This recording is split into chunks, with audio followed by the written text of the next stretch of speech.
કુમેટા ગામે રાત્રિ દરમિયાન થયેલી બબાલમાં ગામના નિર્દોષ યુવકનો ભોગ લેવાયો છે। પોલીસ ગામમાં થયેલી બબાલને થાળે પાડવા જતા દુકાનેથી બાઇક લઈને પરત જતા નિર્દોષ યુવકને રોકીને પોલીસે વગર વાકે મારતા બે સંતાનના પિતાને લાગી આવતા ઘરે જઈ સમગ્ર બનાવની જાણ કરી આપઘાત કરી લીધો હતો। તેઓ પરિવારજનોએ ગંભીર આક્ષેપો લગાવ્યા હતા। મૃતદેહને પોસ્ટમોર્ટમ અર્થે જરોદ રેફરલ ખાતે ખસેડવામાં આવ્યા હતા।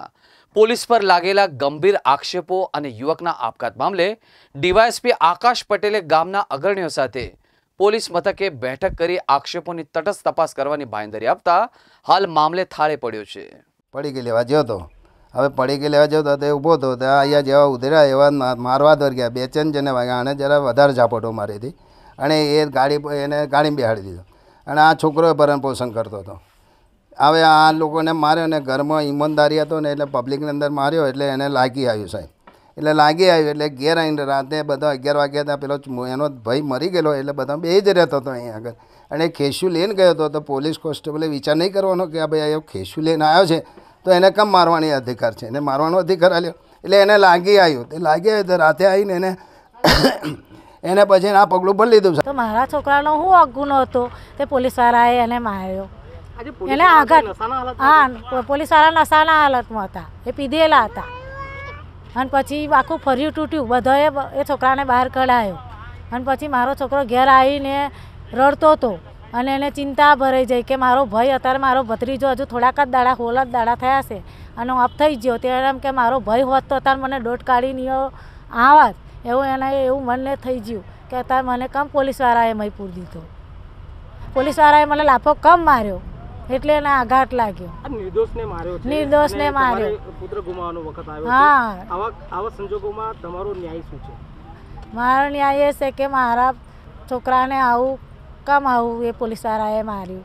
તારે મારો છોકરો આવો ગુમાઈ ગયો ને, આ બધાનું પૂરું કોણ કરશે? આવે કોઈ ઘરમાં છે નહીં, આટલો મારો છોકરો એકલો હતો, એને કાયદેસર મારે કારવારી બધું જોવે।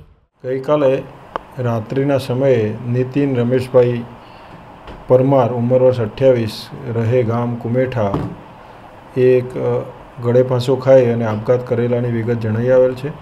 જે આધારે હાલ એડી દાખલ કરી અને હાલ તપાસ ચાલુ છે। પોલીસ ઇન્સ્પેક્ટર શ્રી જરોદ નાઓ તેની તપાસ કરી રહ્યા છે અને એ આધારે જો કોઈપણ પ્રકારના આક્ષેપ હશે અને એવું કંઈ જણાઈ આવશે તો અમે એના વિરુદ્ધ પણ કાયદેસરની કાર્યવાહી કરવાની જરૂર જણાશે તો કાયદેસર કાર્યવાહી કરવામાં આવશે અને હાલ એડીની તપાસ ચાલુ છે અને એનું પીએમ કરીને આગળની વિધિ હાલ કરવાની। જોરોદ પોલીસ મથકના બન્યારા બીટ જમાદાર દ્વારા કુમેઠા ગામે જે રીતે નિર્દોષ યુવકને મારતા યુવકને લાગી આવ્યું અને 28 વર્ષના બે સંતાનના પિતા નીતિશે આત્મહત્યા કરી લીધી છે।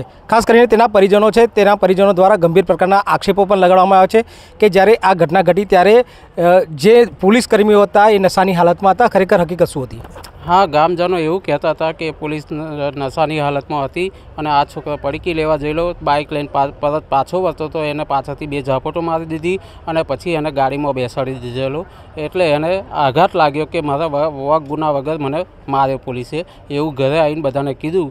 એટલે તાત્કાલિક બધાએ ગયા અને એને ગાડીમાં પહેલાં બેસાડી દીધેલો અને બધાએ ઘરે જાણ્યું એટલે બધાએ એને પોલીસ ગાડી કરીને ગયા અને નીચે ઉતાર્યો, ઘરે લાવ્યા અને ઘરે લાવ્યા પછી એને કીધું કે મને પોલીસે વગર કોમનો માર્યો એટલે એને એવો આઘાત લાગી ગયો। અત્યારે એના બે નાના છોકરા છે, એક 2.5 વર્ષની છોકરી છે, 1 વર્ષનો છોકરો છે અને એનો ભાઈ આપણે 15 દિવસ પહેલાં જ એક્સપાયર થઈ ગયેલો એટલે એને એવો આઘાત લાગી ગયો કે વગર કામનો મને પોલીસે માર્યો એમ એટલે એને રાત્રે આત્મહત્યા કરી લીધી। પણ જે રીતે ગ્રામજનો પર આક્ષેપ લગાડી રહ્યા છે કે જે પોલીસ કર્મીઓ હતા, 2 થી 3 જે પોલીસ કર્મીઓ હતા તે નશાની હાલતમાં હતા, શું કહેશો આપ? હા, એવું ગામજનો કહે છે કે એ નશાની હાલતમાં હતા પોલીસ।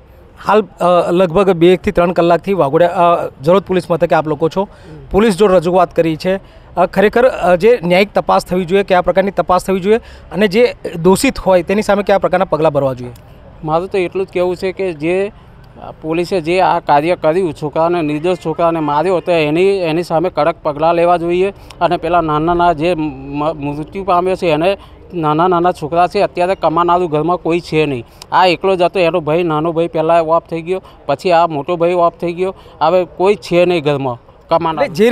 જે રીતે એક જ ઘરમાં બે વિધવા બહેનો છે અને જે પરિવાર છે પરિવારનો મોભી જ પરિવારે ગુમાવ્યો છે, ત્યારે ચોક્કસ કહી શકાય કે જે રીતે ન્યાયની આશા લઈને જરોદ પોલીસ મથકે ગ્રામજનો ઉમટ્યા છે, ગંભીર પ્રકારના આક્ષેપો લગાડ્યા છે અને એ આક્ષેપો હાલ ડીવાયએસપી જેવા અધિકારી પણ અહીંયા આવીને તપાસનો દોર કરાવી રહ્યા છે। ત્યારે જોવાનું રહેશે કે જે તપાસ છે, જે પોલીસ છે, પોલીસની સામે જ તપાસ કરવાની છે અને આ તપાસમાં કયા પ્રકારના પરિણામો પોલીસને મળે છે અને કયા પ્રકારની આગળની કાર્યવાહી કરી છે તે પરથી જે પોલીસ કર્મીઓ આમાં જો દોષિત જણાય તો પોલીસ કયા પ્રકારની કાર્યવાહી કરે છે તે પણ જોવાનું રહેશે।